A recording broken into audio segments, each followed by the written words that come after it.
Assalamualaikum, welcome again to ChadNass TV. I hope you are keeping well and that you have spent a nice day. Now, today in my video, I'm going to continue my grammar lessons, and I have chosen as a lesson today to talk about the passive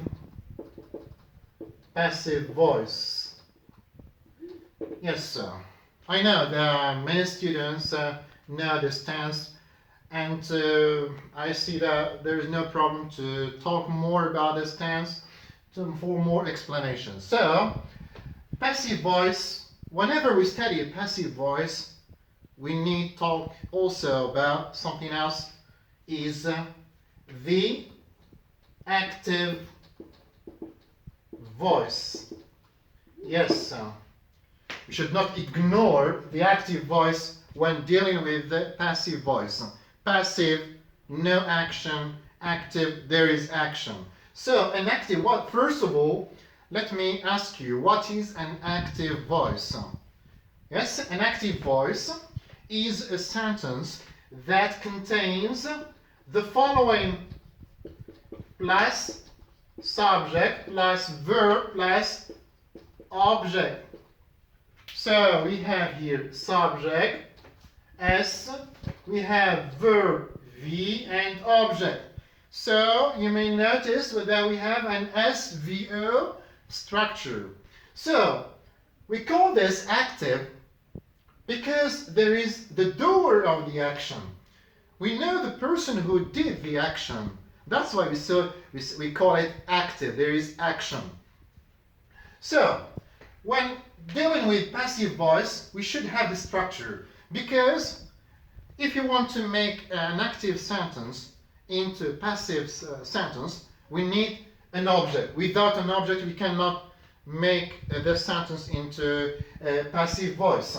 So, I can give you now a sentence that contains this structure. For example, an example like, the boy broke the vase.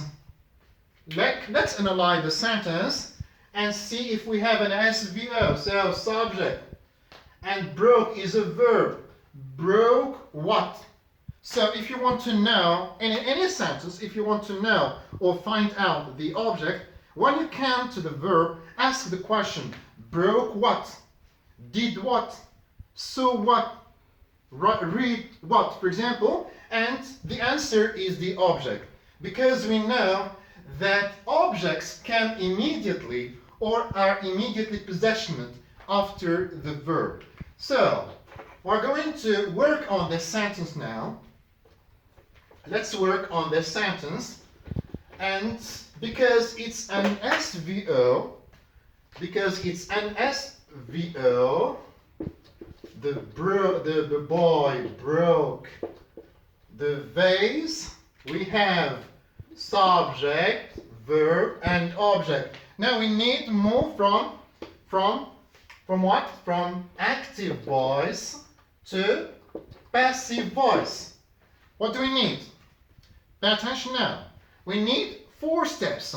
We need 4 steps to undergo. Number one, what is number 1? We have to remove the object into this possession. We call this subject possession. Now we have a new subject. This is number 1. It's number 1, okay. This is number 1. Number 2. Number 2 is the verb to be. It's obligatory in passive voice. Number to be, or the verb to be.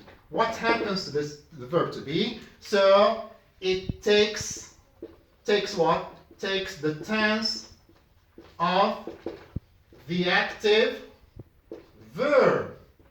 Good. Now, number 3. What is number 3? Number 3 is the active verb,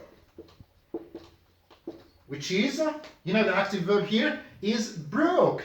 Active verb is in past participle. And number four is the by agent. By agent. Sometimes it is optional, but sometimes it is necessary to mention if you want to, if you know the doer of the active verb sentence here. And we know here the boy is the doer, so we can say by the boy. Now we can apply these changes when we move from active to passive voice. Now it becomes now, remember, number one. What is number one? So we say that the vase will be here. So the vase, and this is what? This is number one. Number two, we say to be. So to be must be in this tense, which is simple past. Was. And then number two, we say that the active verb must be in past participle. Do we know the past participle of break?